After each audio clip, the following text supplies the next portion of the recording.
Sziasztok, Szalai Gábor László vagyok, és ezen a szép őszi napon a Bodrog folyóról jelentkezek. Már elég hűvösek, nyírkosak, ködösek a hajnalok, és a trend szerint ezek az első hideg hajnalok meg is szokták hozni a ragadozó halak kapókedvét. Hát mit tehet ilyenkor a pergetőhorgász? Korán kell, legyőzze fáradtságot, dacol az időjárás viszontagságaival, maga mögött hagyja otthon a kényelmét, és elindul a folyóra pergetni. Én is így tettem ma. Kora hajnalban keltem, és csukafogás reményében érkeztem a folyóra. Ma 3 felszerelést hoztam magammal, amik a Spro Nevis termékcsalád 2017-es újdonságai, ezek a Nevis Full Backspin botok. A 3 felszerelés közül, ami nálam van, az a legerősebb és legfeszesebb, az egy 210 cm hosszú 10-30 g dobósúlyú bot, amire 4000-es orsót tettem. A következő pálca, az szintén 210 cm hosszú, viszont ennek a dobósúlya 5-25 g, egy picivel érzékenyebb, picivel lágyabb spiccel rendelkezik, valamint a legkisebb bot, a legérzékenyebb és legkisebb bot, ami most nálam van, az mindössze 180 cm hosszú, szintén 5-25 g dobósúlyú, egy érzékeny, ugyanakkor gyors bot. A botokról bővebben annyit érdemes elmondani, hogy nagyon könnyűek és vékonyak. Egy rendkívül karcsú karbonblankot sikerült létrehozni, ami kellően érzékeny a csali prezentációnál, ugyanakkor nagy erőtartalékokkal is rendelkezik, és fárasztáskor felkeményedik. Fontos megjegyezni, hogy a modern pergetőhorgászok igényének megfelelően egy nagyon szép design kapott a bot. Osztott EVA és parafa markolatot, a csavaros orsótartó felett ergonomikus EVA kialakítás van, a bot vége pedig igényes parafa. Az orsókról a legfontosabb talán azt elmondani, hogy saválló karbonacél golyós csapágyakat kaptak, ami sokkal kopásállóbb és sokkal tartósabb, mint egy hagyományos csapágy, és ebből 5 került az orsóba a legfontosabb helyekre. Ezeket az orsókat kifejezetten fonogzsinorral történő horgászatra fejlesztették ki. Én is már fonogzsinorral használtam őket, méghozzá a Nevis Snatch Micro 8 fonotjával, ami rendkívül vékony, teljesen körkeresztmetszetű, abszolút nyúlásmentes, és egy nagyon könnyű, gyors zsinór. A csalik közül 2 gumihalat szeretnék bemutatni. Az első az a Swinger névre keresztelt plastik, annak is a 9,5 cm-es változata.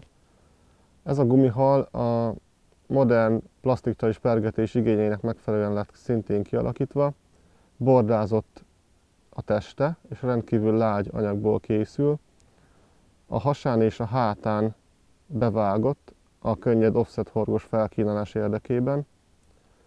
Kapott egy rendkívül nagy korongfarkat, viszont a korongfarok előtt szépen elvékonyított anyaga van, ezáltal ugye elősegítve azt a mozgást, amire szükségünk van, hogy becsapjuk a csukákat. A másik plastikcsali az a Shed névre keresztelt gumihal. Ez látszik, hogy egy teljesen más forma, mint a Swinger. Ez egy nyújtott hosszúkás alak, ő egyébként a 10 cm-es változat. Szintén hasán, hátán bevágott a könnyed offset horgos felkínálás érdekében. Kisebb korongfarkot kapott, de ugyanaz a lágyság, ugyanaz a lágy és teljesen élethű anyag jellemzi, mint a Swingert.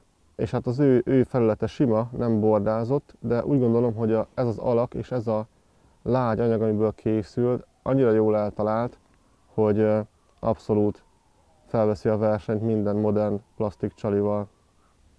Offset horgokon kell felkínálnunk a gumihalakat, ezzel elkerüljük, hogy minden egyes dobás alkalmával beleakadjunk a sárgavízitök száraiba. Igazából én cseburaska, jigfej és offset horog kombinációkat alkalmazok. A sekély oldalon, a töklevelesben 1-2 g súllyal horgászok, ha pedig lehúzom a töklevélről és mélyebb vízrétegeket szeretnék átvizsgálni, akkor 4-5 g-os súlyokat használok. Ez bőven elég ahhoz, hogy gyors keresőpecát tudjak alkalmazni. A horgok, amiket nagyon szeretek, azok a Gamakatsu Wormhook Horgai 4-es és 5-ös méretben használom őket ezekhez a nagyobb gumihalakhoz. A mai nap folyamán azért használok gumihalakat, mert most még a csukákat leginkább a folyókanyarulatok belső ívén, a sekély vízben keresgélem, a sárga vízütök levelei alatt, illetve előtt. Persze ezeken a helyeken is el lehet boldogulni hagyományos műcsalikkal, én mégis azért preferálom inkább a gumihalakat, mert többféle vízrétegben tudok velük horgászni, gyakorlatilag a teljes vízoszlopban tudom keresni velük a ragadozó halakat.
Szájszél, mert meg kell meríteni.